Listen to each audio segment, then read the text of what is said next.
Dear listeners, is there anyone in your family who silently bears all the difficulties, like a kind of Jesus in our home? Today, I want to talk about a concept that allows us to view family relationships from a different angle. It's a sermon by Pastor Kang Seong-pil from Hope Hill Church, Our Home's Jesus, the Scapegoat Mechanism, and Family Love.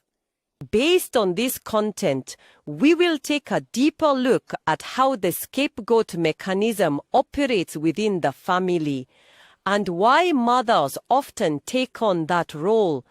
Yes, it would be good to start by examining the term scapegoat mechanism. Yes. What this means is when there is some anxiety or conflict within the community Yes. to a specific person, or perhaps a small group like this. You're subtly passing it over. Yes, it's an unconscious psychological phenomenon. But at this time, the person who becomes the target is often someone who is perceived as weak or easy to control. Meanwhile, the side that actually caused the problem might not even know. Right. There might not even be an awareness of being a perpetrator. In the sermon, there was also a mention of the weathercaster who sadly passed away. Ah, yes, that's right. It was a really unfortunate case where problems within the organization were all focused on one person. Yes, the majority are just trying to resolve their own issues. But the person involved experiences tremendous suffering. Historically, Jesus is said to be the most representative scapegoat. Yes, that's right. The Jews under Roman oppression had high expectations of Jesus at the time. Yes, a Messiah who will liberate. That's right.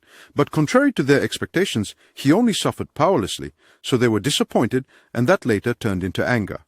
But the direction of that anger is a bit strange. Why was it directed at Jesus instead of Rome or corrupt authorities? They were actually afraid to directly resist against Rome or such authorities.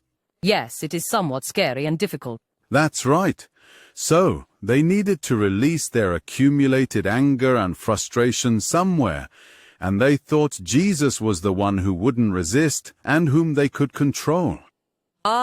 So that's why they shouted to crucify Jesus instead of Barabbas. Yes, that's how crowd psychology worked.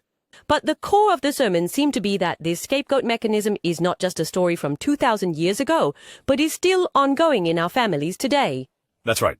Especially in our house, mom is the one taking on this role the most. Of course, it could be dad or the children too. Yes. Why is it usually the mother? We need to think about this. Well, like the saying, it's only natural. There's a deep-rooted expectation in our society and families that a mother will naturally love and sacrifice for her children. That's right. There's something like that. Though, they often end up taking on everything from being the emotional dumping ground for the family to solving all sorts of minor issues. It's okay because she's mom. Mom will take care of it. It seems like these sentiments are all embedded in those words. That's right. It's really an immense emotional labor. So the preacher expressed it as, Mom is the Jesus of our home. The assumption that it's obvious, I think that's really dangerous. Yes, that's correct. The moment you take for granted the meals mom makes, the laundry, cleaning, and enduring everything, the love and sacrifice behind it all just become invisible. That's right. It becomes invisible. The pastor who gave the sermon confessed that as a child, seeing his sick mother, he thought she was weak and that he could take advantage of that, which was a vile contradiction. Yes, that's exactly the point. The term sinful nature here is not so much a grand theological concept, but rather refers to the selfish traits of humans, the mindset that takes others' sacrifices for granted and sometimes seeks to exploit their weaknesses. Oh, now that I hear it, that makes sense. In the end, it's a reflection that the mindset of the crowd that crucified Jesus and our mindset of taking our family's sacrifices for granted may not be fundamentally very different. The habit of taking a mother's love, a spouse's consideration, or a child's efforts for granted might be an act of nailing them to an invisible cross. That's right. It's a really sharp observation. So how about we try looking at the mom, dad, or children in our home as our home's Jesus? Oh, as the Jesus of our house? Yes.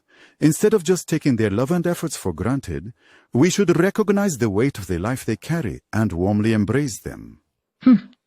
Thank you. Oh, you've worked hard. Just saying something like this can actually make that cross a little lighter. Yes, as you listen to our story, it would be nice to quietly reflect on who might be Jesus in our home and how I have been treating that person's sacrifice. And from here, we might take it a step further and ask this question. Yes, what is the question? Of course, recognizing and appreciating the Jesus in our home is important. But why do we need such a scapegoat in our family in the first place? Why does this scapegoat mechanism that demands someone's sacrifice operate? How can we change this structure to be healthier? I think it would be good to consider these questions as well.